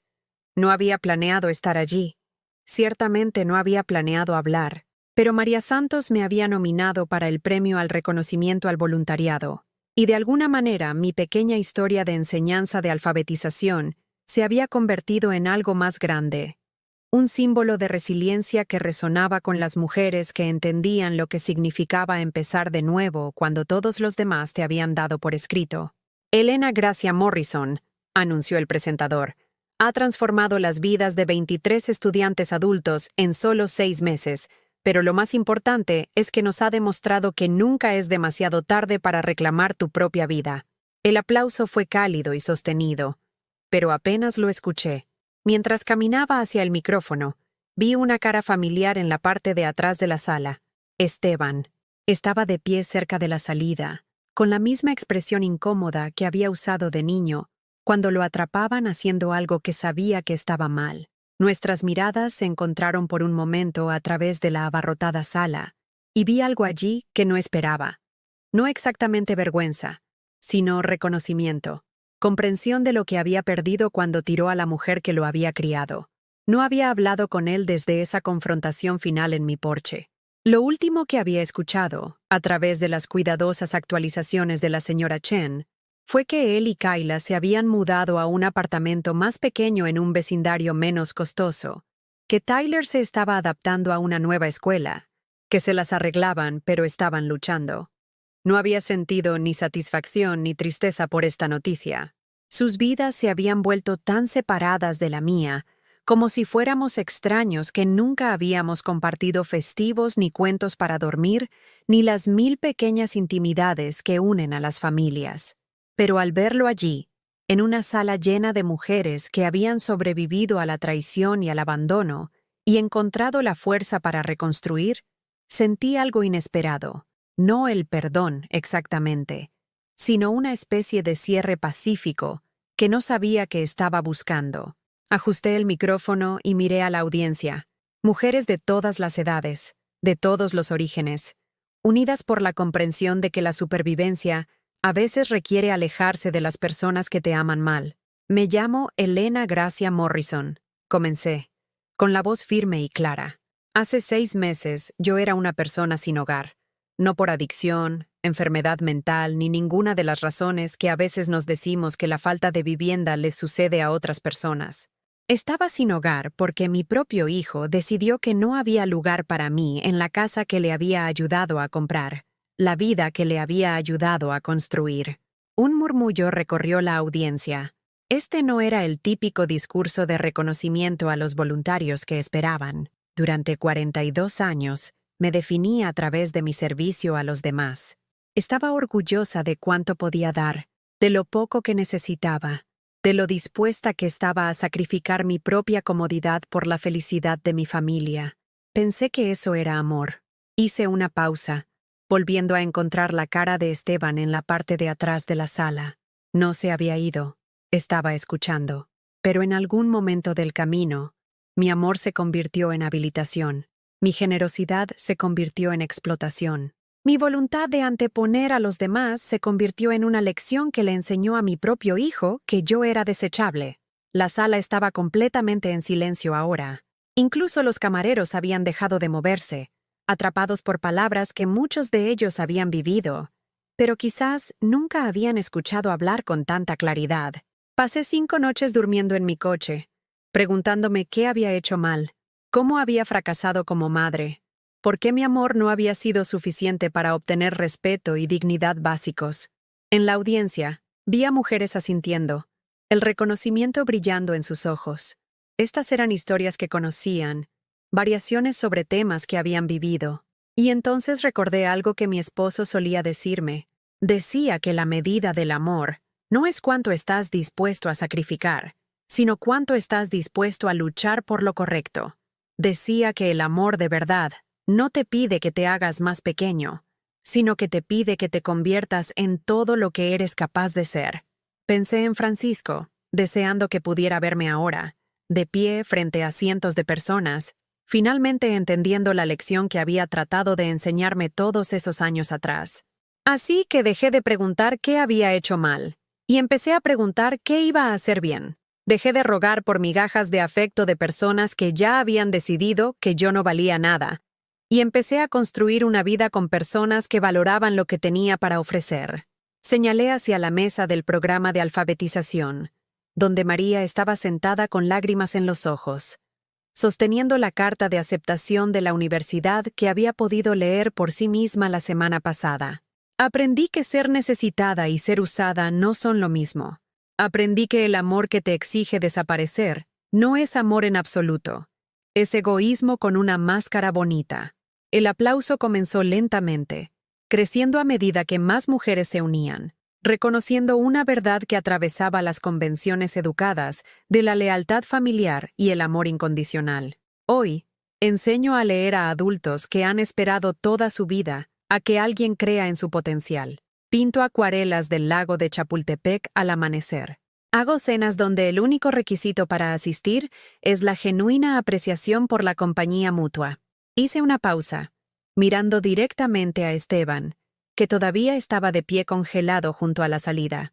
No estoy sola, a pesar de estar sola. No soy inútil, a pesar de ser rechazada por personas que alguna vez afirmaron amarme. No soy una carga, a pesar de ser lo suficientemente mayor como para calificar para descuentos para adultos mayores y lo suficientemente joven como para tener décadas de vida por delante. La ovación de pie comenzó en la primera fila y se extendió hacia atrás como una ola. Mujeres que se ponían de pie en reconocimiento de las palabras que hablaban de sus propios viajes de la victimización al empoderamiento. Puede que sea mayor, concluí, con mi voz sonando claramente sobre el aplauso. Pero no me he ido. No soy un premio de consolación, ni una red de seguridad, ni una cuenta bancaria disfrazada de familiar. Soy Elena Gracia Morrison, maestra, artista, mujer que aprendió que nunca es demasiado tarde para decir «no más» y decirlo en serio. Cuando salí del escenario, aceptando felicitaciones y tarjetas de visita de mujeres que querían saber más sobre el programa de alfabetización, perdí de vista a Esteban en la multitud. Para cuando llegué a la parte trasera de la sala, se había ido. Pero en la mesa de registro encontré una nota escrita con su letra familiar. Mamá, me equivoqué. En todo. No espero perdón, pero quería que supieras que finalmente entiendo lo que papá quería decir cuando dijo que eras la persona más fuerte que jamás había conocido. Estoy orgulloso de ti. Esteban.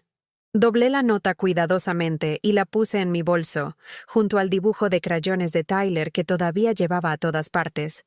No porque me aferrara a falsas esperanzas, sino porque algunos recuerdos merecen ser preservados incluso cuando las relaciones no se pueden salvar. Un año después, aparecí en la edición de Mujeres Mayores de 60 que están cambiando el mundo, de la revista Ciudad de México. El artículo incluía fotos de mí enseñando en el centro comunitario, pintando en mi departamento, riéndome con amigos en una de mis cenas. El titular decía, Segundo acto, cómo Elena Morrison convirtió la angustia en esperanza. El artículo trajo cartas de mujeres de todo el país, hijas que habían estado cuidando de padres ingratos, madres que habían estado apoyando a hijos adultos que no ofrecían nada a cambio, viudas de las que se habían aprovechado parientes que veían su dolor como una oportunidad. Me diste permiso para dejar de sentirme culpable por tener necesidades, escribió una mujer. Me mostraste la diferencia entre ayudar y permitir, escribió otra. Demostraste que es posible amar a alguien, y aún así, negarte a dejar que te destruya. Respondí personalmente a cada carta, compartiendo recursos para ayuda legal, apoyo emocional y asistencia práctica. Lo que había comenzado como mi propio pequeño acto de autopreservación, de alguna manera, se había convertido en un movimiento de mujeres que estaban aprendiendo a valorarse a sí mismas, tanto como valoraban a los demás. El programa de alfabetización se expandió. Nos mudamos a un espacio más grande, contratamos a coordinadores adicionales y comenzamos a ofrecer clases de educación financiera y habilidades informáticas junto con la instrucción de lectura. Me convertí en la directora del programa, aprovechando habilidades que había olvidado que poseía y descubriendo nuevos talentos que nunca había tenido la libertad de explorar. Los domingos por la mañana, me sentaba en el sillón reclinable de Francisco con mi café y el periódico, a veces encontrando artículos sobre disfunción familiar y abuso de ancianos que me recordaban lo común que era mi historia. ¿Cuántas mujeres vivían en situaciones que les habían enseñado a aceptar como normales? Pensé en escribir un libro algún día.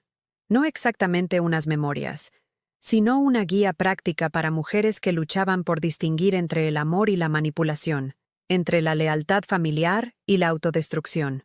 A veces me preguntaba por Tyler, que ahora tenía 7 años, y presumiblemente ignoraba que su abuela había sido descartada como un mueble obsoleto.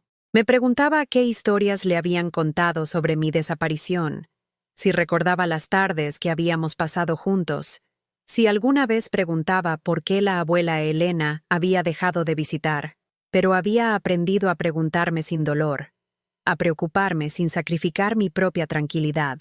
Algunas relaciones terminan no porque el amor muera, sino porque el amor no es suficiente para superar el daño que las personas eligen infligirse mutuamente.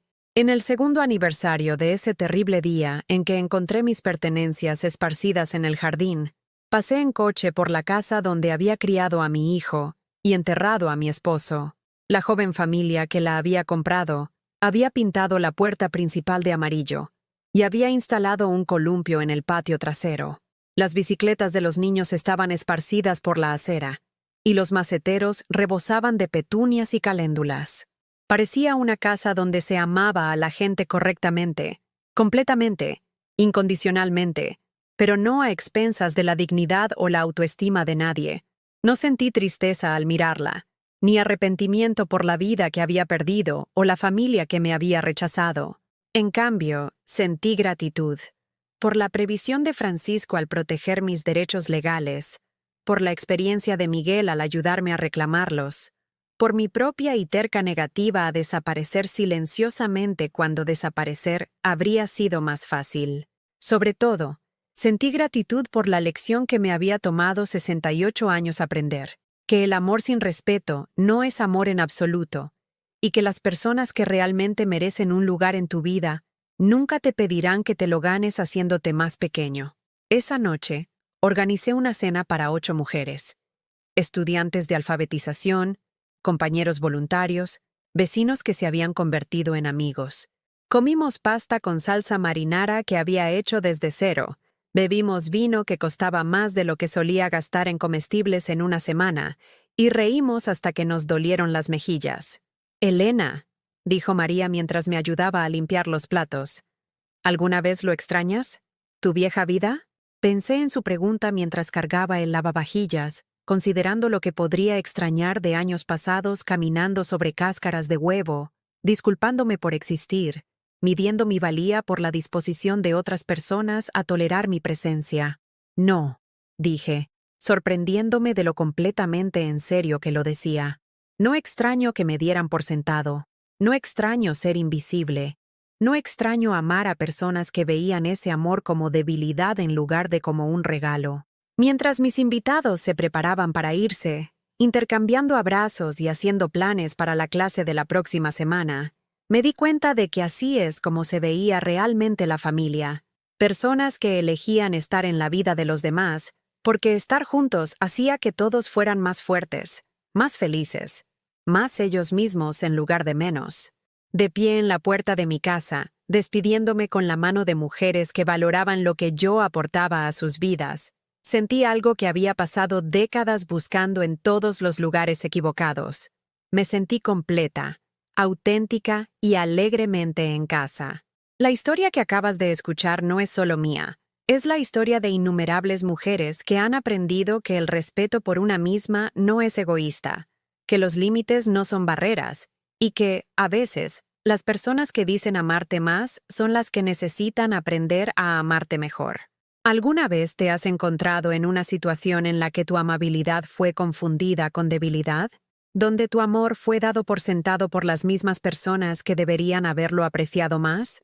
Dímelo en los comentarios, porque tu historia importa, tu voz merece ser escuchada, y hay otras mujeres que necesitan saber que no están solas. Si esta historia tocó algo en tu corazón, por favor, dale a me gusta y suscríbete a este canal.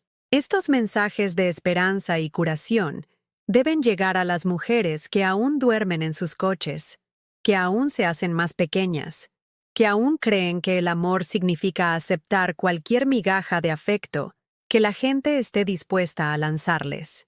Te mereces algo mejor. Todas nosotras. Y nunca es demasiado tarde para empezar a creerlo.